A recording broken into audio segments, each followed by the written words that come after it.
Hi everyone, welcome to our channel. ఈరోజు మనం group 2 mains సంబంధించిన సబ్జెక్ట్స్ అనేవి స్టార్ట్ చేయడం జరుగుతుందండి. సో ఇందులో పాలిటీ అనేది మొట్టమొదటిగా స్టార్ట్ చేస్తున్నాం. మెయిన్స్ సంబంధించి ప్రిలిమ్స్ సంబంధించి అన్ని సబ్జెక్ట్స్ స్టార్ట్ చేసాము. ఆల్మోస్ట్ హిస్టరీ కంప్లీట్ చేసాము, తర్వాత సొసైటీ కూడా కంప్లీట్ చేసాము, తర్వాత కరెంట్ అఫైర్స్ కూడా ఇప్పటి వరకు అంటే అప్ టు జూలై ఎండింగ్ వరకు కంప్లీట్ చేసామండి. కరెంట్ అఫైర్స్ కూడా ఇంకా మిగిలింది అయితే జాగ్రఫీ కొంచెం ఉంది, అలాగే మెంటల్ ఎబిలిటీ కొంచెం ఉందండి. అవి రెండు నోటిఫికేషన్ వచ్చేలోపు కంప్లీట్ చేయాలనే ఆలోచనలో ఉన్నాము. కాకపోతే గ్రూప్ 2 మెయిన్స్ ఎవరైతే ప్రిపేర్ అవుతున్నారో ఇప్పటి నుంచే వాళ్ళకు కూడా హెల్ప్ అవ్వాలనే ఉద్దేశంతో, అలాగే గ్రూప్ 1 ప్రిలిమ్స్కి ఎవరైతే సీరియస్గా ప్రిపేర్ అవుతున్నారో వాళ్ళకు కూడా హెల్ప్ అవ్వాలనే ఉద్దేశంతో ఈ పాలిటీ సబ్జెక్ట్ని స్టార్ట్ చేయడం జరిగింది. గ్రూప్ 2 మెయిన్స్ వాళ్ళకి హెల్ప్ అవుతుంది, అలాగే గ్రూప్ 1 ప్రిలిమ్స్ వాళ్ళకు కూడా హెల్ప్ అవుతుంది. అందుకే దీన్ని స్టార్ట్ చేయడం జరిగిందండి. సో చాలా మంచి కంటెంట్తో మీ ముందుకు వస్తున్నాను. అలాగే నేనేం డబ్బులు తీసుకోవట్లేదండి, ఫ్రీగా చేస్తున్నాను. సో ప్రతి ఒక్కరూ వీటిని యూటిలైజ్ చేసుకోండి, మీకు చాలా హెల్ప్ అవుతుందని నేను అనుకుంటున్నా ఈ కంటెంట్ అనేది. ఎందుకంటే క్వశ్చన్స్ యొక్క స్టాండర్డ్ అనేది చాలా డెప్త్లో ఇవ్వడం జరుగుతుందండి. అంటే ఇప్పుడు లేటెస్ట్గా ఏపీపీఎస్సి ఎలాంటి ప్యాటర్న్స్ ఫాలో అవుతుందో సేమ్ అదే ప్యాటర్న్స్తో ఫాలో అయ్యి మనం క్వశ్చన్స్ అనేవి ప్రిపేర్ చేసి ఇవ్వడం జరుగుతుంది. సో ప్రతి ఒక్కరూ వీటిని ఉపయోగించుకోండి. యూట్యూబ్లో ప్రతిరోజు వస్తుంటాయి, ఫ్రీగానే వస్తాయి. సో నేను ఎంతవరకు ప్రొవైడ్ చేయగలనో ఫ్రీగా అంతవరకు ప్రొవైడ్ చేస్తానండి. అలా అని అన్ని సబ్జెక్ట్స్ ఇస్తానంటే నేను గ్యారంటీ చెప్పలేను, బట్ వీలైనంత వరకు నేను ప్రొవైడ్ చేయడానికి ట్రై చేస్తానండి. కాకపోతే నేనేం మిమ్మల్ని డబ్బులు అడగట్లేదు కాబట్టి ఫ్రీగానే ఉంటుంది కంటెంట్, ఉపయోగించుకోండి. ఒకవేళ ఏదైనా పెయిడ్ స్టార్ట్ చేస్తే ముందే అనౌన్స్ చేస్తానండి. ఇప్పట్లో అయితే పెయిడ్గా ఇవ్వాలనే ఆలోచన లేదు, ప్రస్తుతానికి ఫ్రీ సోర్సే ఇస్తాను. సో ఉపయోగించుకోండి. ఇంకా లేట్ చేయకుండా స్టార్ట్ చేద్దామండి. పాలిటీలో ఫస్ట్ టాపిక్ అయిన నేచర్ ఆఫ్ ది కాన్స్టిట్యూషన్ అనే టాపిక్ అండి. ఇందులో 50 to 60 క్వశ్చన్స్ అనేవి ప్రిపేర్ చేయడం జరిగిందండి. సో ప్రతి ఒక్కరూ వీటిని వీడియో చివరి దాకా చూడండి. మీ క్వశ్చన్స్ అనేది డెప్త్ ఎలా ఉందో కూడా మీకు ఒక క్లారిటీ వస్తుంది. ఈ క్వశ్చన్స్ ఫాలో అయితే మీకు గ్రూప్ 1 కానీ గ్రూప్ 2లో కానీ ఎంతవరకు హెల్ప్ఫుల్ అవుతుందో ఈ వీడియో ఎండ్ వరకు చూసిన తర్వాత మీకే ఒక క్లారిటీ అనేది వస్తుంది. ఆ తర్వాత మీకు ఈ కంటెంట్ ఫాలో అయితే హెల్ప్ అవుతుంది అనుకుంటే కంటిన్యూ అవ్వండి, లేదంటే డ్రాప్ అయిపోండి. సో అందులో ఎవరికి ఏ ఫోర్సు లేదండి, ఎవరిని బలవంతం చేయట్లేదు. కాకపోతే ఇచ్చే కంటెంట్ని వినియోగించుకోండి అని చెప్పడం నా బాధ్యత. సో చెప్తున్నాను. ఇంకా లేట్ చేయకుండా స్టార్ట్ చేద్దామండి. ఫస్ట్ క్వశ్చన్, క్రింది ప్రకటనలను పరిశీలించండి. దేనికి సంబంధించిందండి ఇది? ఫెడరల్ సిస్టమ్ సంబంధించింది. భారతదేశంలోని రాష్ట్రాలు పరస్పర సమాఖ్య ఒప్పందంలో ప్రవేశించినందున doctor BR Ambedkar union of states కంటే ఫెడరేషన్ ఆఫ్ స్టేట్స్ అనే పదానికి ప్రాధాన్యత ఇచ్చారు. కేసీ వేర్ ప్రకారం భారత రాజ్యాంగం అనుబంధ ఏకకేంద్ర లక్షణాలతో కూడిన ఖచ్చితమైన సమాఖ్య. SR Bommai versus union of India 1994 కేసులో సుప్రీంకోర్టు సమాఖ్య విధానం రాజ్యాంగ మౌలిక స్వరూపంలో భాగమని తీర్పునిచ్చింది. పై ప్రకటనలో ఏవి సరైనవి అంటే ఆప్షన్ బి అండి. Option B only third one. అంటే S R Bommai versus union of India కేసులో సుప్రీంకోర్టు సమాఖ్య విధానం రాజ్యాంగ మౌలిక స్వరూపంలో భాగమని తీర్పునిచ్చింది. This is the correct answer అండి. స్టేట్మెంట్ 1, స్టేట్మెంట్ ఎందుకు రంగు కూడా ఎక్స్ప్లెనేషన్లో చూద్దాము. Doctor BR Ambedkar federation of states అనే పదానికి బదులుగా రాజ్యాంగ సభలో యూనియన్ ఆఫ్ స్టేట్స్ అనే పదజాలాన్ని ఉద్దేశపూర్వకంగా ఎంచుకున్నారంటండి. ఎవరు? Doctor BR Ambedkar. దేనికి బదులుగా? ఫెడరేషన్ ఆఫ్ స్టేట్స్ అనే పదానికి బదులుగా యూనియన్ ఆఫ్ స్టేట్స్ అని ఎంచుకున్నారు. భారతదేశంలోని రాష్ట్రాలు అమెరికాలో లాగా పరస్పర ఒప్పందం అంటే అగ్రిమెంట్ ద్వారా ఏర్పడలేదండి ఇవి. కాబట్టి రాష్ట్రాలకు సమాఖ్య నుండి విడిపోయే హక్కు అనేది లేదు. నెక్స్ట్, ప్రముఖ రాజ్యాంగ నిపుణుడు కేసీ వేర్ భారతదేశాన్ని అర్ధ సమాఖ్య అని వర్ణించారండి. అనగా సమాఖ్య లక్షణాల కంటే ఏకకేంద్ర లక్షణాలు ఎక్కువగా ఉన్నాయని ఆయన భావించారు. ప్రముఖ రాజ్యాంగ నిపుణుడు కేసీ వేరు భారతదేశాన్ని అర్ధ సమాఖ్య అంటే క్వాషీ ఫెడరల్ అని వర్ణించారు. సమాఖ్య లక్షణాల కంటే ఏకకేంద్ర లక్షణాలు ఎక్కువగా ఉన్నాయని ఆయన భావించారు. కానీ స్టేట్మెంట్లు ఏమన్నారండి? కేసీ వేర్ ప్రకారం భారత రాజ్యాంగం అనుబంధ ఏకకేంద్ర లక్షణాలతో కూడిన ఖచ్చితమైన సమాఖ్య అన్నారండి. ఇది ఏకకేంద్ర లక్షణాలతో కూడిన ఖచ్చితమైన సమాఖ్య కాదు, ఇది అర్ధ సమాఖ్య అండి. అర్ధ సమాఖ్య, క్వాసీ ఫెడరల్.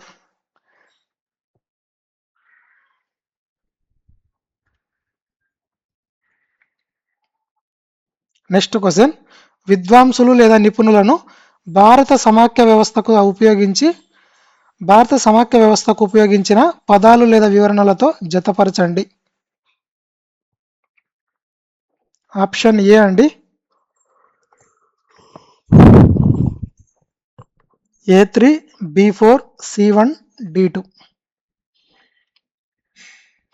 కేసీ వేర్ వచ్చేటప్పటికి అర్ధ సమాఖ్య. ఇప్పుడే స్టేట్మెంట్ వైజ్ క్వశ్చన్స్ డిస్కస్ చేసినప్పుడు లాస్ట్ క్వశ్చన్లో డిస్కస్ చేసాము. కేసీ వేరు అర్ధ సమాఖ్య. సర్ ఐవర్ జెన్నింగ్ వచ్చేటప్పటికి బలమైన కేంద్రీకరణ ధోరణి గల సమాఖ్య.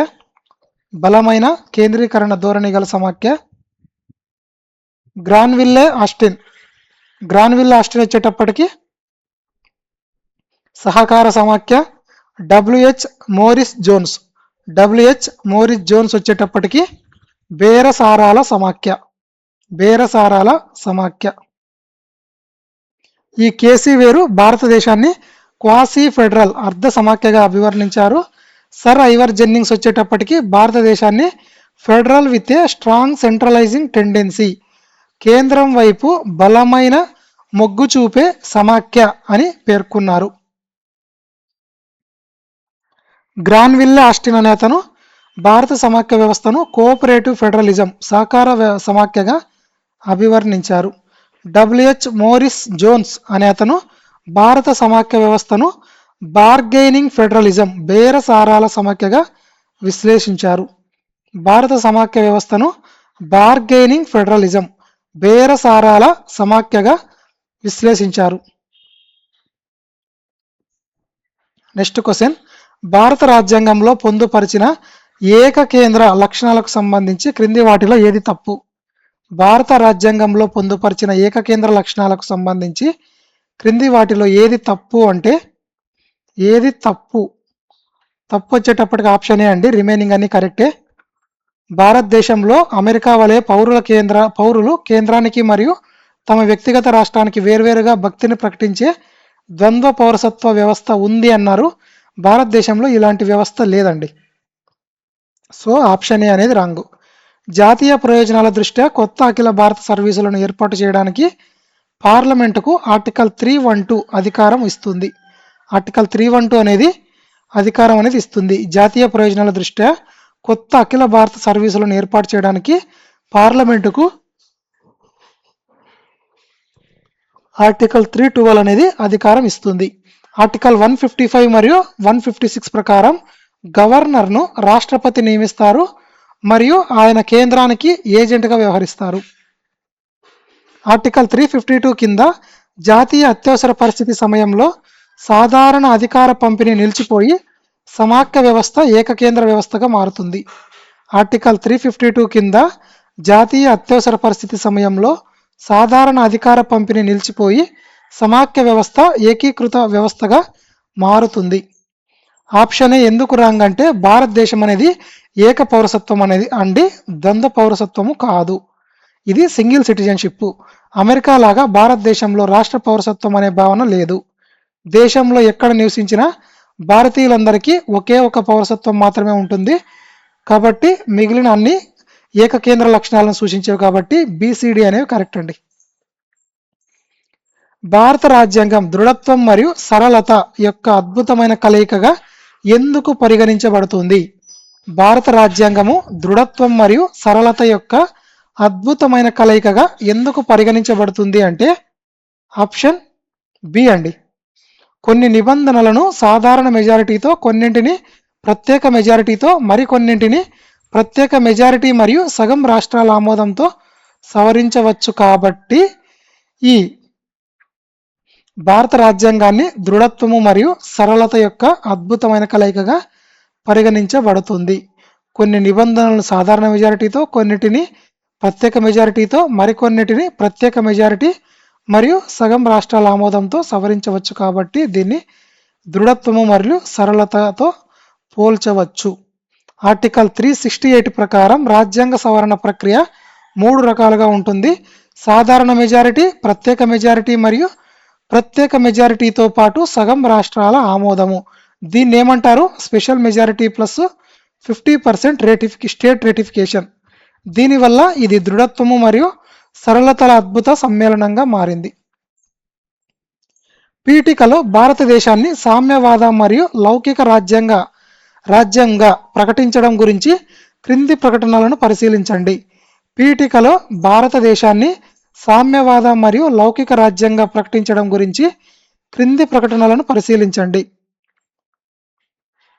సామ్యవాద మరియు లౌకిక అనే పదాలు 1949లో రాజ్యాంగ పరిషత్ రూపొందించిన మూల పీఠికలో అంతర్భాగంగా ఉండేవి. భారతీయ సామ్యవాదం అనేది కమ్యూనిజం తరహా స్టేట్ సోషలిజం కాకుండా ప్రభుత్వం మరియు ప్రైవేట్ రంగాల సహజీవనంతో కూడిన ప్రజాస్వామ్య సామ్యవాదం. భారతీయ లౌకికవాదం పాశ్చాత్య దేశాల వలె కఠినమైన వ్యతిరేకతలు కాకుండా అన్ని మతాలను సమానంగా గౌరవించే సర్వధర్మ సమభావన పాజిటివ్ సెక్యులరిజం సూత్రంపై ఆధారపడి ఉంటుంది. భారతీయ లౌకికవాదము పాశ్చాత్య దేశాల వలె కఠినమైన వ్యతిరేకత కాకుండా అన్ని మతాలను సమానంగా గౌరవించే సర్వధర్మ సమభావన పాజిటివ్ సెక్యులరిజం సూత్రంపై ఆధారపడి ఉంటుంది. పైన పేర్కొన్న ప్రకటనలో సరైనవేవి అంటే ఆప్షన్ బి అండి. 2 and 3 ఆర్ కరెక్ట్. స్టేట్మెంట్ 3 ఎందుకు రాంగ్? స్టేట్మెంట్ 1 అనేది ఎందుకు రాంగు అంటే సామ్యవాద లౌకిక పదాల మూల రాజ్యాంగంలో లేవు. ఈ రెండు మూలాల యొక్క రాజ్యాంగంలో లేవంటండి ఈ పదాల యొక్క మూలాలు. కాబట్టి వీటిని 1976 నాటి 42వ రాజ్యాంగ సవరణ చట్టం ద్వారా పీఠికలో చేర్చారు. 1976లో కాదండి, 1942లో కాదు, 1976 నాటి 42వ రాజ్యాంగ సవరణ చట్టం ద్వారా పీఠికలో చేర్చారు. కానీ ఇక్కడేమన్నారు? 1949లో అన్నారండి. 1949లో రాజ్యాంగ పరిషత్ రూపొందించిన మూల పీఠికల అంతర్భాగంగా ఉండేవన్నాయి అన్నారు. సో 1949 కాదు, 1976 అండి. Next question. భారతదేశ పార్లమెంటు ఆర్టికల్ 249 కింద ఒక చట్టాన్ని ఆమోదించి జాతీయ ప్రయోజనాల రీత్యా రాజ్యసభ 2/3 వంతు మెజారిటీతో తీర్మానం చేసినందున 7వ షెడ్యూల్లోని రాష్ట్ర జాబితా అంశాలపై చట్టం చేసే అధికారాన్ని పొందితే ఇది భారత రాజ్యాంగం గురించి దేనిని సూచిస్తుంది? మళ్ళీ చదువుతా చూడండి. భారతదేశ పార్లమెంటు ఆర్టికల్ 249 కింద ఒక చట్టాన్ని ఆమోదించి జాతీయ ప్రయోజనాల రీత్యా రాజ్యసభ 2/3 వంతు మెజారిటీతో తీర్మానం చేసినందున 7వ షెడ్యూల్లోని రాష్ట్ర జాబితా అంశాలపై చట్టం చేసే అధికారాన్ని పొందితే ఇది భారత రాజ్యాంగం గురించి దేనిని సూచిస్తుంది అంటే ఆప్షన్ బి అండి. అసాధారణ లేదా ప్రత్యేక అవసరాల సమయంలో జాతీయ ప్రయోజనాలను పరిరక్షించడానికి రూపొందించిన కేంద్రీకృత సమాఖ్య లక్షణాలను వివరిస్తుంది. అసాధారణ లేదా ప్రత్యేక అవసరాల సమయంలో జాతీయ ప్రయోజనాలను పరిరక్షించడానికి రూపొందించిన కేంద్రీకృత సమాఖ్య లక్షణాన్ని ఇది వివరిస్తుంది. ఆర్టికల్ 249 ప్రకారం జాతీయ ప్రయోజనాల రీత్యా రాజ్యసభ 2/3 వంతు మెజారిటీతో తీర్మానం చేస్తే పార్లమెంటు రాష్ట్ర జాబితాలోని అంశాలపై చట్టాలు చేయవచ్చు. ఇది సాధారణ సమయాల్లో సమాఖ్య సూత్రాన్ని పాటిస్తూ అవసరమైనప్పుడు జాతీయ సమైక్యతను కాపాడటానికి రాజ్యాంగంలో పొందుపరిచిన ప్రత్యేక కేంద్రీకృత సమాఖ్య లక్షణము. Next question. భారత రాజకీయ వ్యవస్థకు సంబంధించిన క్రింది ప్రకటనలను పరిశీలించండి. సార్వభౌమత్వం. భారతదేశం ఏ ఇతర దేశంపై ఆధారపడలేదు మరియు ఏ దేశ నియంత్రణలోనూ లేదు. ఇది తన అంతర్గత మరియు బాహ్య వ్యవహారాలను స్వయంగా నిర్వహించుకుంటుంది. ప్రజాస్వామ్యం రాజ్యాంగం రాజకీయ ప్రజాస్వామ్యాన్ని మాత్రమే స్థాపిస్తుంది, కానీ సామాజిక లేదా ఆర్థిక ప్రజాస్వామ్యాన్ని ఊహించలేదు. గణతంత్ర రాజ్యం భారతదేశంలో దేశాధినేత వంశ పారంపర్యం రాచరికం కాకుండా నిర్ణీత కాలానికి ప్రజలచే ఎన్నుకోబడే ప్రతినిధి. పైన పేర్కొన్న ప్రకటనలో సరైనవి ఏవంటే ఆప్షన్ సి అండి. 1 and 3 ఆర్ కరెక్ట్. స్టేట్మెంట్ ఎందుకు రాంగ్ అంటే భారత రాజ్యాంగము కేవలం రాజకీయ ప్రజాస్వామ్యానికే పరిమితం కాలేదు, పీఠిక మరియు ఆదేశిక సూత్రాల ద్వారా సామాజిక మరియు ఆర్థిక ప్రజాస్వామ్యానికి కూడా సమాన ప్రాధాన్యతనిచ్చింది. అత్యవసర ఆర్టికల్స్ను భారత సమాఖ్య వ్యవస్థపై ప్రభావంతో జతపరచండి.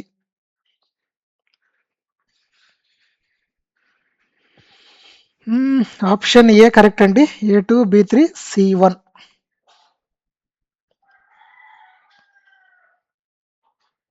ఆర్టికల్ 352 జాతీయ అత్యవసర పరిస్థితి సంబంధించింది. ఇది దేని గురించి తెలుపుతుంది అంటే జాతీయ అత్యవసర పరిస్థితి ఆర్టికల్ 352 అనేది కేంద్రం రాష్ట్రాలకు కార్యనిర్వాహక ఆదేశాలు ఇవ్వవచ్చు మరియు పార్లమెంటు రాష్ట్ర జాబితాలోని అన్ని అంశాలపై చట్టాలు చేయవచ్చు. కేంద్ర రాష్ట్రాలకు కార్యనిర్వాహక ఆదేశాలు ఇవ్వవచ్చు మరియు పార్లమెంటు రాష్ట్ర జాబితాలోని అన్ని అంశాలపై చట్టాలు చేయవచ్చు. ఏది ఆర్టికల్ 352 జాతీయ అత్యవసర పరిస్థితి. ఆర్టికల్ 356 రాష్ట్రపతి పాలన లేదా రాష్ట్ర అత్యవసర పరిస్థితి అనేది రాష్ట్ర ప్రభుత్వ విధులను లేదా గవర్నర్ అధికారాలను రాష్ట్రపతి తన చేతుల్లోకి తీసుకోవచ్చు.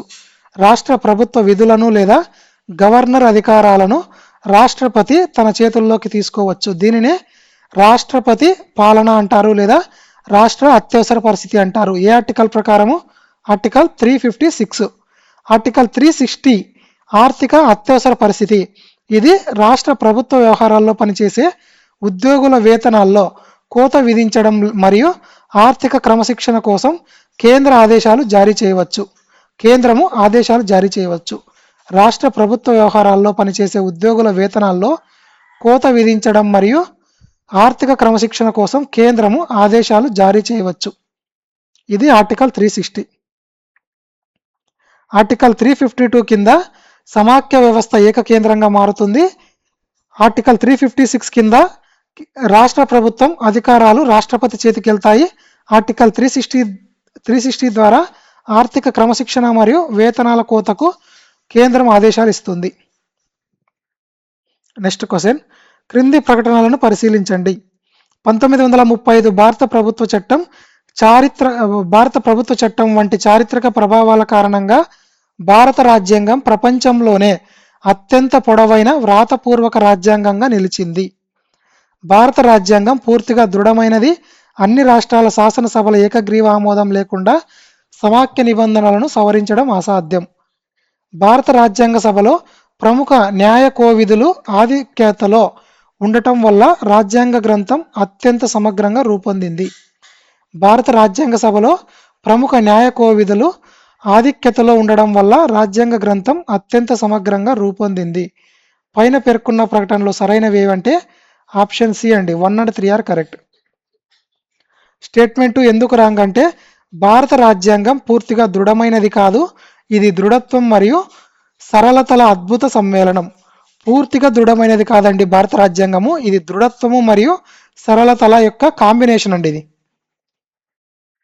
ఈ సమాఖ్య నిబంధనలను సవరించడానికి అమెరికా వలె అన్ని రాష్ట్రాల ఏకగ్రీవ ఆమోదం అనేది అవసరం లేదు. కేవలం సగం రాష్ట్రాల ఆమోదం అంటే 50% అనేది మెజారిటీ వస్తే సరిపోతుంది. నెక్స్ట్ క్వశ్చన్, భారతదేశ సమాఖ్య వ్యవస్థ సందర్భంలో భారత్ను ఫెడరేషన్ ఆఫ్ స్టేట్స్ అని కాకుండా యూనియన్ ఆఫ్ స్టేట్స్ అని ఎందుకు వర్ణిస్తారో పరిశీలించండి. ఇది ఆల్రెడీ డిస్కస్ చేసామండి స్టార్టింగ్లో, కానీ అక్కడ డిఫరెంట్ పర్స్పెక్టివ్, ఇక్కడ డిఫరెంట్ పర్స్పెక్టివ్. ఎందుకు భారత సమాఖ్య వ్యవస్థ సందర్భంలో భారత్ను ఫెడరేషన్ ఆఫ్ స్టేట్స్ అని కాకుండా యూనియన్ ఆఫ్ స్టేట్స్ అని ఎందుకు వర్ణిస్తారో పరిశీలించండి. భారతదేశంలోని రాష్ట్రాలు సమాఖ్యను ఏర్పాటు చేయడానికి తమలో తాము అంతర్జాతీయ ఒప్పందం ద్వారా ఏకం కాలేదు. కేంద్ర విధానాలతో అసంతృప్తిగా ఉంటే భారత యూనియన్ నుండి విడిపోయే అంతర్గత రాజ్యాంగ హక్కు వ్యక్తిగత రాష్ట్రాలకు ఉంది. రాజ్యాంగంలోని ఆర్టికల్ 3 ప్రకారం రాష్ట్రాల ప్రాదేశిక సమగ్రత మరియు వాటి ఉనికి కేంద్ర పార్లమెంట్ ఇష్టానుసారం ఆధారపడి ఉంటాయి. పైన పేర్కొన్న ప్రకటనలో సరైనవి ఏవంటే ఆప్షన్ సి అండి. Only 1 and 3 are correct. Statement ఎందుకు రాంగ్ అంటే రాష్ట్రాలకు సమాఖ్య నుండి ఎట్టి పరిస్థితుల్లోనూ విడిపోయే హక్కు అనేది లేదు. అందుకే భారత్ వినాశకరమైన రాష్ట్రాల యొక్క అవినాశకరమైన యూనియన్ అని పిలువబడుతుంది. భారత్ ఏమంటున్నారండి? వినాశకరమైన రాష్ట్రాల యొక్క అవినాశకరమైన యూనియన్ అని పిలువబడుతుంది. నెక్స్ట్ క్వశ్చన్, అధికారాల ఏకకేంద్రం మరియు సమాఖ్య సమతుల్యతకు సంబంధించి క్రింది ప్రకటనలు పరిశీలించండి. అధికారాల ఏకకేంద్రం మరియు సమాఖ్య సమతుల్యతకు సంబంధించి క్రింది ప్రకటనలు పరిశీలించండి. భారత రాజ్యాంగంలోని 11వ షెడ్యూల్ ద్వారా కేంద్ర మరియు రాష్ట్రాల మధ్య శాసన అధికారాల పంపిణీ చేయబడింది. ఆర్టికల్ 248 ప్రకారం శాసన నిర్మాణ అవశేష అధికారాలు 3 జాబితాలలో అంటే దేనిలోనూ పేర్కొనబడని అంశాలు పూర్తిగా కేంద్ర పార్లమెంటుకు కేటాయించబడ్డాయి. పైన పేర్కొన్న ప్రకటనలో సరైనవి ఏవంటే ఆప్షన్ బి అండి. ఓన్లీ 2 మాత్రమే. ఆర్టికల్ 248 ప్రకారము శాసన నిర్మాణ అవశేష అధికారాలు 3 జాబితాలలో ఈ శాసన నిర్మాణ అవశేష అధికారాలనే పూర్తిగా కేంద్ర పార్లమెంటుకు కేటాయించబడ్డాయి. 3 జాబితాలలో దేనిలోనూ పేర్కొనబడని అంశాలు పూర్తిగా కేంద్ర పార్లమెంటు కేటాయించబడ్డాయి. ఏవేవి? అధికారాల ఏకకేంద్ర మరియు సమాఖ్య సమతుల్యత గల సంబంధించి. స్టేట్మెంట్ 1 ఎందుకు రాంగ్ అంటే కేంద్ర మరియు రాష్ట్రాల మధ్య శాసన అధికారాల పంపిణీ అనేది 11వ షెడ్యూల్ ద్వారా కాకుండా రాజ్యాంగంలోని 7వ షెడ్యూల్ ద్వారా చేయబడింది. 7వ షెడ్యూల్ ద్వారా చేయబడింది.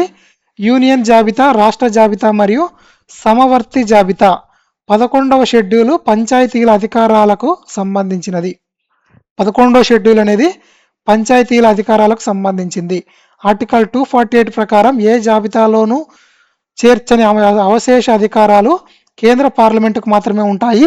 అది అమెరికా రాష్ట్రాల వద్ద ఉంటాయి లేదా కెనడా కేంద్రం వద్ద ఉంటాయి. విధానాలలో అంటే ఈ అమెరికా లేదా కెనడా విధానాలలో కెనడా నమూనాను పోలి ఉంటుంది. నెక్స్ట్ క్వశ్చన్, రాజ్యాంగ లక్షణాలను గ్రహించిన మూలాలు లేదా ప్రత్యేకతలతో జతపరచండి. ఆప్షన్ ఏ కరెక్ట్ అండి.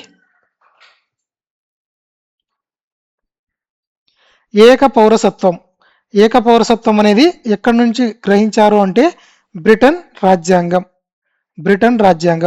సమైక్య న్యాయ వ్యవస్థ అనేది 1935 భారత ప్రభుత్వ చట్టము. ద్విసభా విధానం అనేది బ్రిటన్ రాజ్యాంగం లేదా పార్లమెంటరీ పద్ధతి.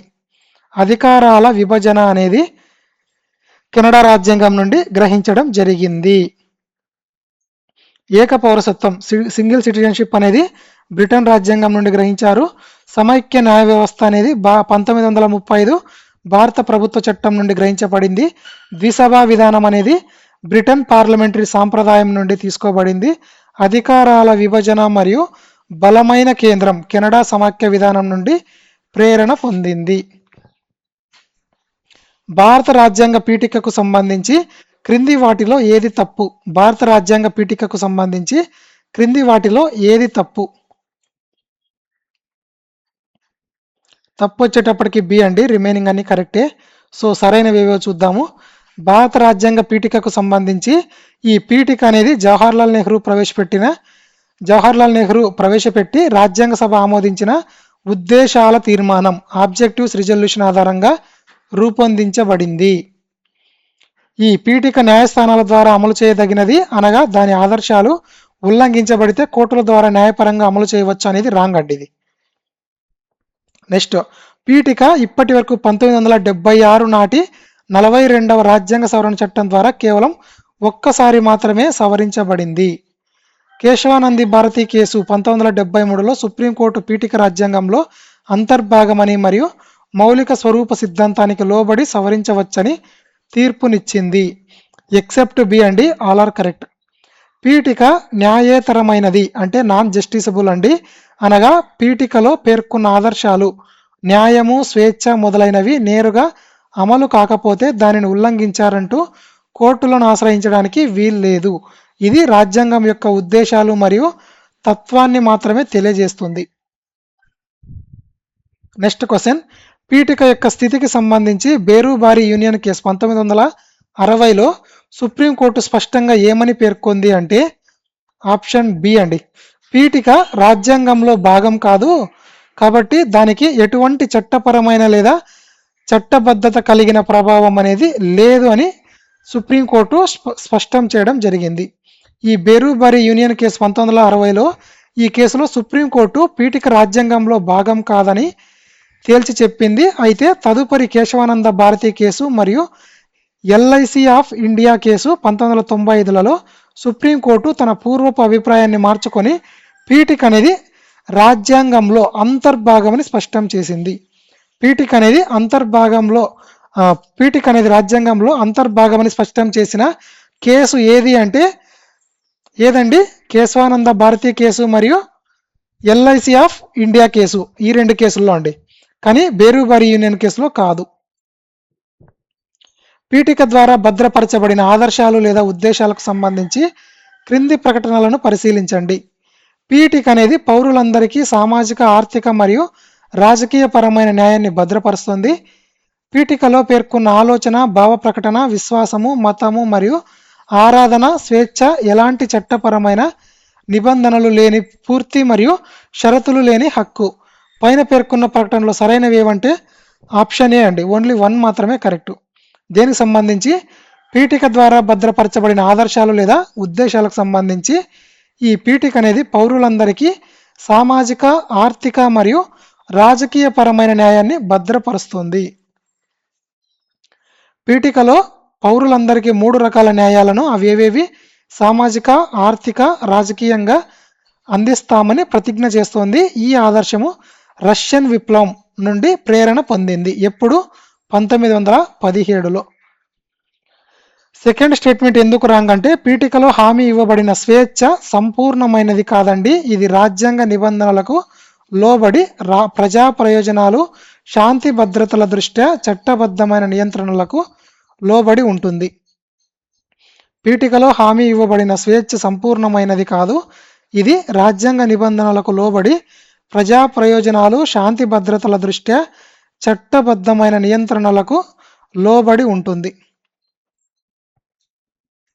నెక్స్ట్ క్వశ్చన్, భారతదేశంలోని ఒక ప్రాంతీయ రాష్ట్ర ప్రభుత్వం 7వ షెడ్యూల్లోని సమవర్తి జాబితాలోని ఒక అంశంపై కేంద్ర చట్టానికి నేరుగా వ్యతిరేకమైన చట్టాన్ని ఆమోదిస్తే ఈ సంఘర్షణను ఏ రాజ్యాంగ విధానం పరిష్కరిస్తుంది అంటే ఆప్షన్ సి అండి. ఆర్టికల్ 254 ప్రకారం రాష్ట్ర చట్టానికి రాష్ట్రపతి ముందస్తు ఆమోదం లభించకపోతే కేంద్ర చట్టమే రాష్ట్ర చట్టంపై పైచేయి సాధిస్తుంది. కేంద్ర చట్టమే రాష్ట్ర చట్టంపై పైచేయి సాధిస్తుంది. భారతదేశంలోని ఒక ప్రాంతీయ రాష్ట్ర ప్రభుత్వం 7వ షెడ్యూల్లోని సమవర్తి జాబితాలలోని ఒక అంశంపై కేంద్ర చట్టానికి నేరుగా వ్యతిరేకమైన చట్టాన్ని ఆమోదిస్తే, రాష్ట్ర ప్రభుత్వం అనేది కేంద్ర చట్టానికి నేరుగా వ్యతిరేకమైన చట్టాన్ని ఆమోదిస్తే ఈ సంఘర్షణను ఏ రాజ్యాంగ విధానం పరిష్కరిస్తుంది అంటే ఆర్టికల్ 254 ప్రకారము రాష్ట్ర చట్టానికి రాష్ట్రపతి ముందస్తు ఆమోదం లభించకపోతే కేంద్ర చట్టమే రాష్ట్ర చట్టంపై పైచేయి సాధిస్తుంది. ఆర్టికల్ 254 సమవర్తి జాబితాలోని అంటే కన్కరెంట్ లిస్ట్లోని అంశాలపై కేంద్ర మరియు కన్కరెంట్ లిస్ట్ అంటే ఏదండి? ఉమ్మడి జాబితా. సో అంశాలపై సమవర్తి జాబితాలోని అంటే కన్కరెంట్ లిస్ట్ అంశాలపై కేంద్ర మరియు రాష్ట్ర చట్టాల మధ్య వైరుధ్యం ఏర్పడినప్పుడు కేంద్ర చట్టమే పైచేయి సాధిస్తుంది. దీనినే డాక్ట్రిన్ ఆఫ్ రిపుగ్నసీ అని అంటున్నారంటండి, డాక్ట్రిన్ ఆఫ్ రిపుగ్నసీ. అయితే రాష్ట్ర శాసనసభ ఆమోదించిన చట్టాన్ని రాష్ట్రపతి పరిశీలనకు పంపి ఆయన ముందస్తు ఆమోదం పొందితేనే ఆ రాష్ట్రంలో ఆ రాష్ట్ర చట్టం అనేది చెల్లుబాటు అవుతుంది. లేని పక్షంలో కేంద్ర చట్టమే చెల్లుతుంది. ఆర్టికల్ 368 ప్రకారం భారత రాజ్యాంగ సవరణ ప్రక్రియకు సంబంధించి క్రింది ప్రకటనలను పరిశీలించండి.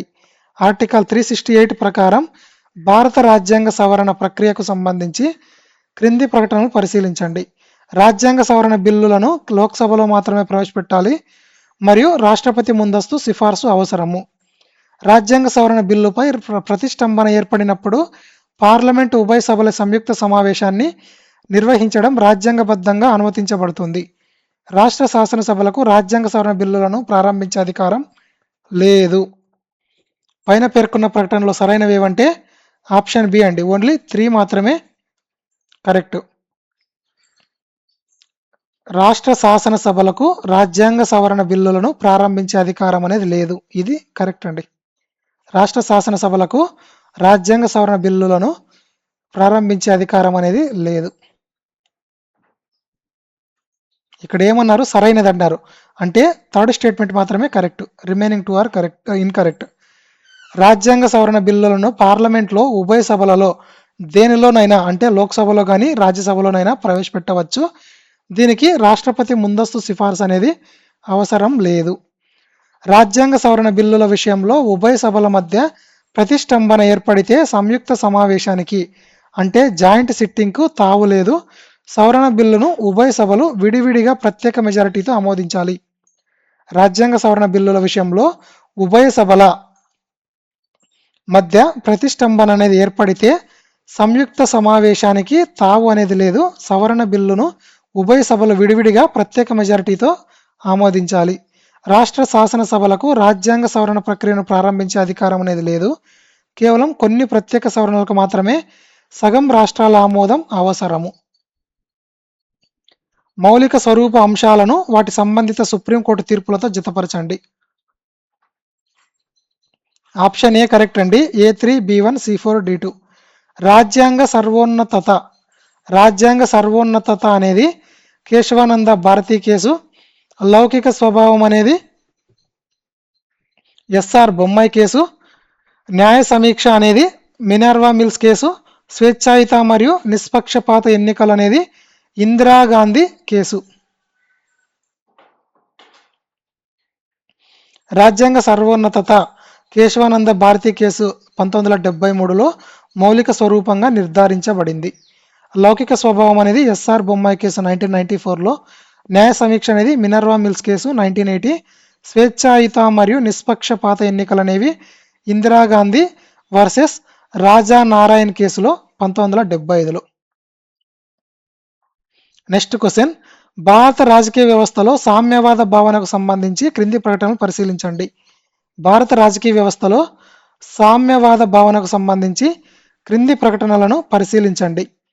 భారతీయ సామ్యవాదం ప్రైవేట్ ఆస్తిని విప్లవాత్మకంగా కూలదోయడం ద్వారా అసమానత, పేదరికం మరియు అజ్ఞానాన్ని తొలగించడాన్ని లక్ష్యంగా పెట్టుకుంది. పేదరికము, అజ్ఞానము, వ్యాధులు మరియు అవకాశాల అసమానతలను అంతం చేయడమే సామ్యవాద లక్ష్యమని సుప్రీంకోర్టు పేర్కొంది. పైన పేర్కొన్న ప్రకటనలో ఏవి సరైనవి అంటే ఆప్షన్ బి అండి. ఓన్లీ 2 మాత్రమే కరెక్ట్. అంటే పేదరికము, అజ్ఞానము, వ్యాధులు మరియు అవకాశాల అసమానతలను అంతం చేయడమే ప్రధాన సామ్యవాద లక్ష్యమని సుప్రీంకోర్టు పేర్కొంది అనేది కరెక్ట్ అండి. ఇక్కడ ఆర్డర్ అనేది సరిగా రాలేదండి, వీటిని గమనించండి మీరు. ఒకటేమో ఇంగ్లీషు, ఒకటి తెలుగు. సో సెకండ్ స్టేట్మెంట్ అంటే ఇక్కడ 4th వన్ అండి. ఇది కరెక్ట్ ఆన్సర్. ఇక్కడ ఇంగ్లీష్లో అయితే ఇది, తెలుగులో అయితే ఇది. సో గమనించండి, ఇక్కడ ఫార్మాట్ అనేది సరిగా రాలేదు. 1 2 3 4 అని కంటిన్యూషన్ వచ్చింది, కానీ ఇక్కడ ఇది అండి కరెక్ట్ ఆన్సర్. ప్రతి క్వశ్చన్కి ఇలానే వచ్చాయి. సో గమనించండి. స్టేట్మెంట్ 1 ఎందుకు రాంగ్ అంటే భారతీయ సామ్యవాదం విప్లవాత్మక కమ్యూనిజం, మార్క్సిస్ట్ లేదా స్టేట్ సోషలిజము విధానాన్ని అనుసరించదు. ఇది ప్రైవేట్ ఆస్తిని పూర్తిగా రద్దు చేయదు. బదులుగా ప్రభుత్వ మరియు ప్రైవేట్ రంగాల సహజీవనంతో కూడిన మిశ్రమ ఆర్థిక వ్యవస్థను సమర్థిస్తుంది. Excel Wear versus union of India,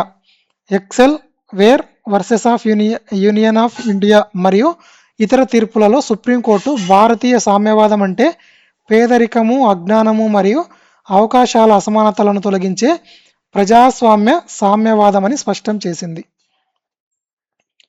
సమాఖ్య నిర్మాణాన్ని కలిగి ఉన్నప్పటికీ భారత రాజ్యాంగం ద్వంద్వ పౌరసత్వానికి బదులుగా ఏక పౌరసత్వాన్ని ఎందుకు కల్పిస్తుంది అంటే ఆప్షన్ సి అండి.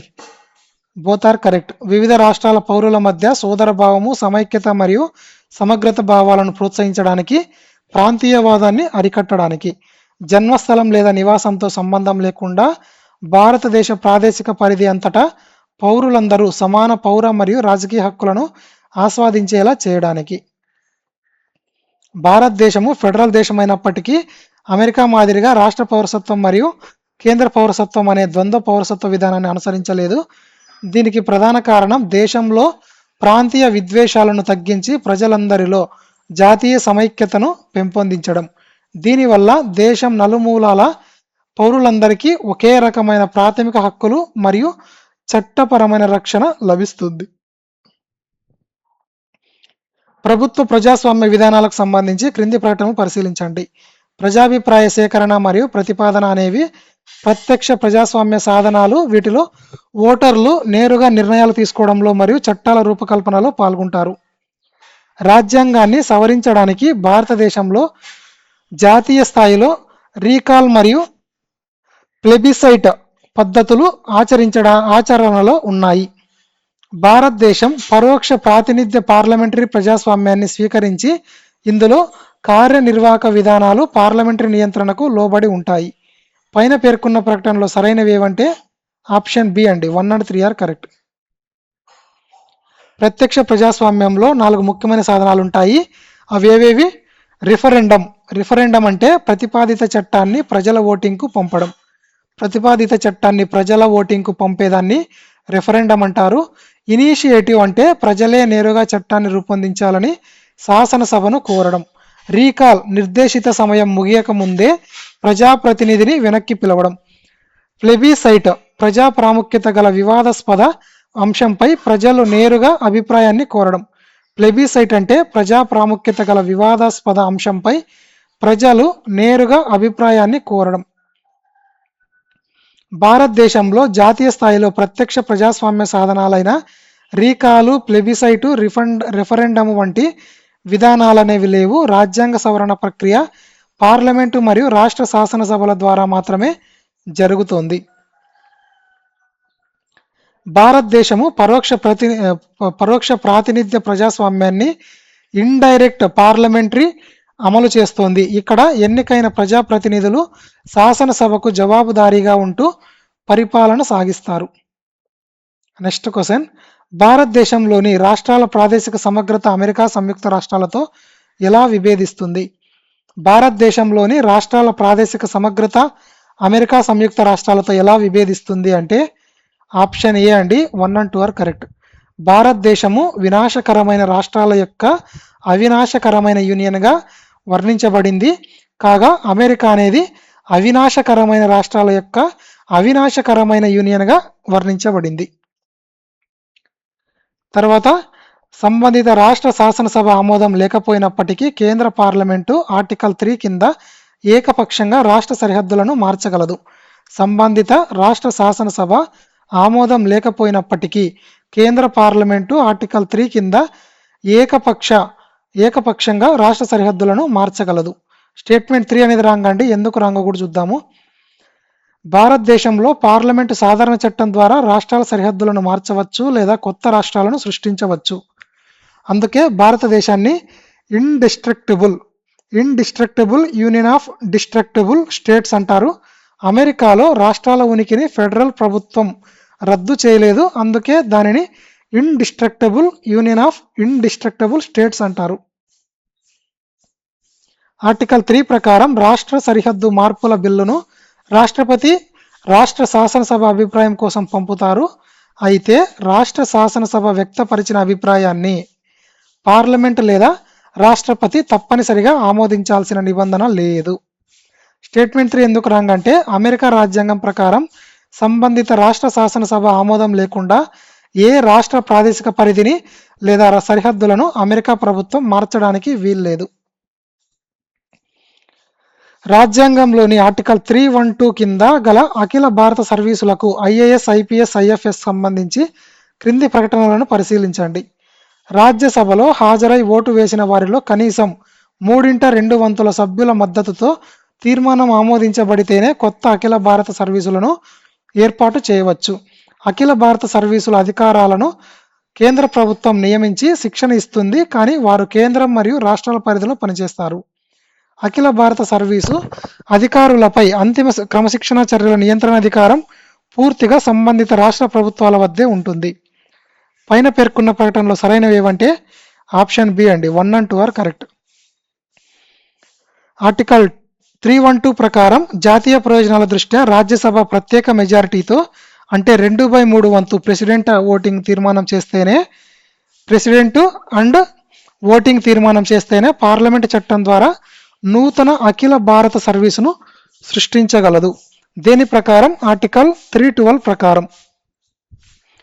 ఈ అధికారులను కేంద్రం ఎంపిక చేసి రాష్ట్రాలకు కేటాయిస్తుంది. వారు కేంద్ర మరియు రాష్ట్ర పరిపాలనలో కీలక బాధ్యతలు నిర్వహిస్తారు. ఇది పరిపాలనలో సమైక్యతను కాపాడే ఒక బలమైన ఏకకేంద్ర లక్షణం. స్టేట్మెంట్ 3 ఎందుకు రాంగ్ అంటే అధికారులపై తక్షణ నియంత్రణ రాష్ట్ర ప్రభుత్వానికి ఉన్నప్పటికీ తుది క్రమశిక్షణ నియంత్రణ కేంద్ర ప్రభుత్వానికే ఉంటుంది. తొలగించడము, సస్పెండ్ చేయడం లేదా డిస్మిస్ చేయడం వంటివి కేంద్ర ప్రభుత్వానికి ఉంటుంది. నెక్స్ట్ క్వశ్చన్, రాజ్యాంగ సవరణ లేదా న్యాయ సూత్రంను ప్రధాన సూత్రం లేదా అన్వయంతో జతపరచండి. 1976 నాటి 42వ రాజ్యాంగ సవరణ చట్టం. 1976 నాటి 42వ సవరణ చట్టం అనేది పీఠికకు సామ్యవాద, లౌకిక, సమగ్రత అనే పదాల చేర్చిందండి. 1976 నాటి 42వ రాజ్యాంగ సవరణ చట్టం అనేది. 1994 నాటి ఎస్ఆర్ బొమ్మాయి కేసు అనేది లౌకికవాదము రాజ్యాంగ మౌలిక స్వరూపంలో భాగమని ప్రకటించారండి. లౌకికవాదం అనేది రాజ్యాంగంలో మౌలిక స్వరూపంలో భాగమని ప్రకటించడం జరిగింది. 1975 నాటి ఇందిరా నెహ్రూ గాంధీ కేసు అనేది స్వేచ్ఛాయుత, నిష్పక్షపాత ప్రజాస్వామ్య ఎన్నికలు మౌలిక స్వరూపంగా నిర్ధారణ చేయడం జరిగింది. పాజిటివ్ సెక్యులరిజం, సానుకూల లౌకికవాదం అనేది రాజ్యం ద్వారా అన్ని మతాలకు సమాన రక్షణ మరియు సమాన గౌరవం. 42వ రాజ్యాంగ సవరణ చట్టం అనేది 1976లో పీఠికకు సోషలిస్టు, సెక్యులర్ మరియు ఇంటిగ్రిటీ అనే పదాలను చేర్చింది. ఎస్ఆర్ బొమ్మాయి కేసు అనేది 1994లో లౌకికవాదము రాజ్యాంగ మౌలిక స్వరూపంలో భాగమని సుప్రీంకోర్టు స్పష్టం చేసింది. ఇందిరా నెహ్రూ గాంధీ కేసు అనేది 1975లో ప్రజాస్వామ్యం మరియు స్వేచ్ఛాయుత ఎన్నికలు మౌలిక స్వరూపంలో భాగమని నిర్ధారించబడింది. పాజిటివ్ సెక్యులరిజం అనేది రాజ్యం అన్ని మతాలను సమానంగా గౌరవిస్తూ సర్వధర్మ సమభావన సూత్రాన్ని అమలు చేస్తోంది. భారత రాజ్యాంగంలోని క్రింది నిబంధనలలో వేటిని ఆర్టికల్ 368 పరిధి వెలుపల పార్లమెంటు సాధారణ మెజారిటీ ద్వారా సవరించవచ్చు? భారత రాజ్యాంగంలోని క్రింది నిబంధనలలో వేటిని పార్లమెంటు సాధారణ మెజారిటీ ద్వారా సవరించవచ్చు అంటే ఆప్షన్ బి అండి, 1 to 4. ఆర్టికల్ 2 కింద కొత్త రాష్ట్రాల ప్రవేశం లేదా ఏర్పాటు. తర్వాత ఆర్టికల్ 169 కింద రాష్ట్రాలలో శాసన మండళ్లు రద్దు లేదా ఏర్పాటు. తర్వాత 5వ షెడ్యూల్ కింద షెడ్యూల్డ్ ప్రాంతాలు మరియు షెడ్యూల్డ్ తెగల పరిపాలన మరియు నియంత్రణ. సాధారణ మెజారిటీతో సవరించదగినవి ఆర్టికల్ 2 నూతన రాష్ట్రాల చేరిక, ఆర్టికల్ 3 నూతన రాష్ట్రాల ఏర్పాటు, సరిహద్దుల మార్పు, ఆర్టికల్ 169 శాసన మండలి ఏర్పాటు లేదా రద్దు. 2వ షెడ్యూల్లో జీతభత్యాలు, 5 మరియు 6వ షెడ్యూల్లో ఇవి రాజ్యాంగ సవరణలు అయినప్పటికీ ఆర్టికల్ 368 పరిధిలోకి రావు. సమాఖ్య అంశాలు ఇవి 7th షెడ్యూల్లో. 7వ షెడ్యూల్ను సవరించడానికి పార్లమెంటు ప్రత్యేక మెజారిటీతో పాటు కనీసం 50% రాష్ట్రాల శాసనసభల ఆమోదం తప్పనిసరి అండి. కాబట్టి ఈ థర్డ్ స్టేట్మెంట్ అనేది రాంగ్. నెక్స్ట్ క్వశ్చన్, భారత రాజకీయ వ్యవస్థ యొక్క గణతంత్ర స్వభావానికి సంబంధించి క్రింది ప్రకటనలు పరిశీలించండి. భారత రాజకీయ వ్యవస్థ యొక్క గణతంత్ర స్వభావానికి సంబంధించి క్రింది ప్రకటనలు పరిశీలించండి. గణతంత్ర రాజ్యం అనగా రాజకీయ సార్వభౌమత్వం ఒక రాజు లేదా చక్రవర్తి వంటి వ్యక్తి వద్ద కాకుండా ప్రజల చేతుల్లో కేంద్రీకృతమై ఉంటుంది. గణతంత్ర రాజ్యంలో ఎలాంటి ప్రత్యేక హక్కులు కలిగిన వర్గం ఉండదు మరియు అన్ని ప్రభుత్వ పదవులు ఎటువంటి వివక్ష లేకుండా పౌరులందరికీ అందుబాటులో ఉంటాయి. బ్రిటిష్ రాజును అధిపతిగా గుర్తించే కామన్వెల్త్ ఆఫ్ నేషన్స్లో సభ్యత్వాన్ని అంగీకరించినప్పుడు భారతదేశము గణతంత్ర హోదాను కోల్పోయింది. పైన పేర్కొన్న ప్రకటనలో సరైనవి ఏవంటే ఆప్షన్ ఏ అండి, 1 and 2 ఆర్ కరెక్ట్. ఈ గణతంత్ర అనే భావనకు రెండు ప్రధాన అర్థాలు ఉన్నాయి. దేశాధినేత నిర్ణీత కాలానికి ప్రజలచే ఎన్నుకోబడతారు. వంశ పారంపర్య రాచరికం అనేది ఉండదు. దేశంలో ప్రత్యేక అధికారాలు కలిగిన వర్గం ఉండదు. మరియు ప్రభుత్వ కార్యాలయాలన్నీ అర్హత కలిగిన పౌరులందరికీ సమానంగా తెరిచి ఉంటాయి. స్టేట్మెంట్ 3 ఎందుకు రాంగ్ అంటే 1949లో భారతదేశము కామన్వెల్త్లో కొనసాగాలని నిర్ణయించుకున్నప్పటికీ ఇది రాజ్యాంగేతర స్వచ్ఛంద ప్రకటన మాత్రమే. బ్రిటిష్ కిరీటానికి భారత్పై ఎటువంటి రాజ్యాంగ లేదా సార్వభౌమాధికారాలు ఉండవు. భారతదేశం పూర్తిగా స్వతంత్ర సార్వభౌమ గణతంత్ర రాజ్యాంగానే కొనసాగుతోంది. భారత రాజ్యాంగం యొక్క సరళత మరియు ద్వంద్వ స్వభావం గురించి డాక్టర్ బిఆర్ అంబేద్కర్ రాజ్యాంగ సభలో స్పష్టంగా ఏం పేర్కొన్నారు అంటే ఆప్షన్ బి అండి. సమయం మరియు పరిస్థితుల అవసరాలకు అనుగుణంగా రాజ్యాంగం ఏకకేంద్రంగాను మరియు సమాఖ్యగాను రెండింటిలాగా వ్యవహరించగలదు. సమయం మరియు పరిస్థితుల అవసరాలకు అనుగుణంగా రాజ్యాంగం అనేది ఏకకేంద్రంగాను మరియు సమాఖ్యగాను రెండింటిలాగా వ్యవహరించగలదు అని వ్యాఖ్యానించారు. డాక్టర్ బిఆర్ అంబేద్కర్ రాజ్యాంగ సభ ముగింపు ప్రసంగంలో భారత రాజ్యాంగం గురించి వివరిస్తూ సాధారణ సమయాల్లో ఇది సమాఖ్య వ్యవస్థగా పనిచేస్తూ కానీ యుద్ధం లేదా అత్యవసర పరిస్థితులు వచ్చినప్పుడు రాజ్యాంగ సవరణ అవసరం లేకుండానే ఇది ఏకకేంద్ర వ్యవస్థగా రూపాంతరం చెందుతోందని స్పష్టం చేశారు. భారతదేశము కాల పరిస్థితులకు అనుగుణంగా ఏకకేంద్ర మరియు సమాఖ్య లక్షణాలను రెండింటిని ప్రదర్శించగలదు. సార్వభౌమాధికారం నేపథ్యంలో భారత భూభాగాన్ని ఇతర దేశాలకు అప్పగించడం మరియు భూభాగాన్ని స్వీకరించడంపై క్రింది ప్రకటనలను పరిశీలించండి. ఆప్షన్ డి అండి, ఆల్ ఆర్ కరెక్ట్. బేరుబారి యూనియన్ కేసులో పార్లమెంటు ఆర్టికల్ 3 కింద సాధారణ చట్టం ద్వారా భారత భూభాగాన్ని విదేశీ దేశానికి అప్పగించలేదని సుప్రీంకోర్టు తీర్పునిచ్చింది. భారత భూభాగాన్ని విదేశీ దేశానికి అప్పగించాలంటే ఆర్టికల్ 368 ప్రకారం రాజ్యాంగ సవరణ తప్పనిసరి. భారతదేశం మరియు ఇతర దేశాల మధ్య సరిహద్దు వివాదాల పరిష్కారానికి రాజ్యాంగ సవరణ అవసరం లేదు. దీనిని కేవలం కార్యనిర్వాహక చర్య ద్వారా పరిష్కరించవచ్చు. పైన పేర్కొన్న ప్రకటనలో సరైనవి ఏవంటే ఆల్ ఆర్ కరెక్ట్ అండి.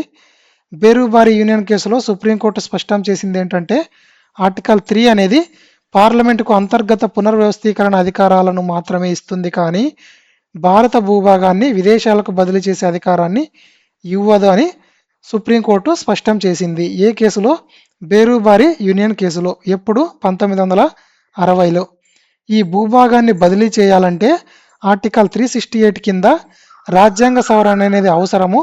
ఉదాహరణకు 9వ సవరణ చట్టం 1960, 100వ సవరణ చట్టం 2015. 1969లో సుప్రీంకోర్టు ఇచ్చిన తీర్పు ప్రకారం దేశాల మధ్య సరిహద్దు వివాదాల పరిష్కారం భూభాగ అప్పగింత లేనప్పుడు కోసం ఈ వివాదాల పరిష్కారం కోసం రాజ్యాంగ సవరణ అవసరం లేదు. కేవలం కార్యనిర్వాహక ఉత్తర్వులు ద్వారా చేయవచ్చు. నెక్స్ట్ క్వశ్చన్, రాజ్యాంగాన్ని సవరించే పార్లమెంటు అధికారానికి సంబంధించిన క్రింది సుప్రీంకోర్టు తీర్పులను కాలక్రమానుసారంగా అమర్చండి. రాజ్యాంగాన్ని సవరించే పార్లమెంటు అధికారానికి సంబంధించి క్రింది సుప్రీంకోర్టు తీర్పులను కాలక్రమానుసారంగా అమర్చండి. ఆప్షన్ ఏ కరెక్ట్ అండి, 2143. Shankar Prasad versus union of India, Golaknath versus state of Punjab, Kesavananda Bharati versus state of Kerala, Minerva Mills versus state of Union of India. Shankari Prasad case 1951 అనేది ఆర్టికల్ 368 కింద పార్లమెంటుకు ప్రాథమిక హక్కులతో సహా రాజ్యాంగాన్ని సవరించే సంపూర్ణ అధికారం ఉందని సుప్రీంకోర్టు పేర్కొంది. గోలక్నాథ్ కేసు 1967 అనేది పార్లమెంటు ప్రాథమిక హక్కులను హరించలేదని లేదా సవరించలేదని సుప్రీంకోర్టు పూర్వపు తీర్పును తిరగరాసింది. కేశవానంద భారతి కేసు 1973 అనేది పార్లమెంటు ప్రాథమిక హక్కులను సవరించవచ్చు కానీ రాజ్యాంగం యొక్క మౌలిక స్వరూపాన్ని మార్చలేదని తీర్పునిచ్చింది. మినర్వా మిల్స్ కేసు 1980 అనేది న్యాయ సమీక్ష మరియు ప్రాథమిక హక్కులు ఆదేశిక సూత్రాల మధ్య సమతుల్యత మౌలిక స్వరూపంలో భాగమని పునరుద్ఘాటించింది. ఏకకేంద్ర లక్షణంగా భారతదేశంలోని న్యాయ వ్యవస్థకు సంబంధించి క్రింది ప్రకటనలు పరిశీలించండి. ఆప్షన్ బి కరెక్ట్ అండి. 1 and 3 ఆర్ కరెక్ట్. ఫెడరల్ చట్టాలను అమలు చేయడానికి ప్రత్యేక ఫెడరల్ కోర్టులు, రాష్ట్ర చట్టాలను అమలు చేయడానికి రాష్ట్ర కోర్టులు ఉన్న అమెరికా వలె కాకుండా భారతదేశంలో కేంద్ర మరియు రాష్ట్ర చట్టాలు రెండింటినీ అమలు చేసే ఒక సమైక్య న్యాయ వ్యవస్థ ఉంది. హైకోర్టు న్యాయమూర్తులను ఎటువంటి కేంద్ర ప్రమేయం లేకుండా పూర్తిగా రాష్ట్ర గవర్నర్లు మాత్రమే నియమిస్తారు మరియు తొలగిస్తారు. దేశంలోని అన్ని హైకోర్టులు మరియు దిగువ న్యాయస్థానాలపై పూర్తి పర్యవేక్షణ అధికారాలతో సుప్రీంకోర్టు న్యాయ వ్యవస్థ యొక్క శిఖరాగ్రంలో నిలుస్తుంది. పైన పేర్కొన్న ప్రకటనలు సరైనవి ఏవంటే 1 and 3 ఆర్ కరెక్ట్ అండి. భారతదేశంలో సమైక్య న్యాయ వ్యవస్థ ఉంది. సుప్రీంకోర్టు అత్యున్నత స్థానంలో ఉండి దేశవ్యాప్తంగా కేంద్ర రాష్ట్ర చట్టాలను ఒకే తీరుగా అమలు చేసింది. అమెరికాలో లాగా ద్వంద్వ న్యాయ వ్యవస్థ భారతదేశంలో లేదు. ఇది ఒక బలమైన ఏకకేంద్ర లక్షణం. హైకోర్టు న్యాయమూర్తులను గవర్నర్ నియమించరు. వారిని భారత రాష్ట్రపతి, భారత ప్రధాన న్యాయమూర్తి మరియు సంబంధిత రాష్ట్ర గవర్నర్ను సంప్రదించిన తర్వాత నియమిస్తారు. వారిని తొలగించే అధికారం కూడా పార్లమెంటు అభిశంసన తీర్మానం ద్వారా కేవలం రాష్ట్రపతికి మాత్రమే ఉంటుంది. ఈ వీడియోలో 30 క్వశ్చన్స్ అనేవి కంప్లీట్ చేసామండి. నెక్స్ట్ పార్ట్ 2 వీడియోలో 31 నుంచి 60 క్వశ్చన్స్ అనేవి కవర్ చేద్దామండి. సో ఈ కంటెంట్ అనేది ఎలా ఉందో మీ జెన్యూన్ ఫీడ్బ్యాక్ని తెలియజేయండి కమెంట్స్లో. అందువల్ల నెక్స్ట్ వీడియో అనేది చేయాలా వద్దా అనేది మీ ఫీడ్బ్యాక్ బట్టి నేను ప్రొసీడ్ అవుతానండి. సో ప్రతి ఒక్కరూ మీ జెన్యూన్ ఫీడ్బ్యాక్ని తెలియజేయండి. అలాగే మన కంటెంట్ కనుక మీకు నచ్చినట్లయితే మీ ఫ్రెండ్స్కి కూడా షేర్ చేసి మన ఛానల్ని సపోర్ట్ చేయండి. థ్యాంక్ యూ అండి. బాయ్.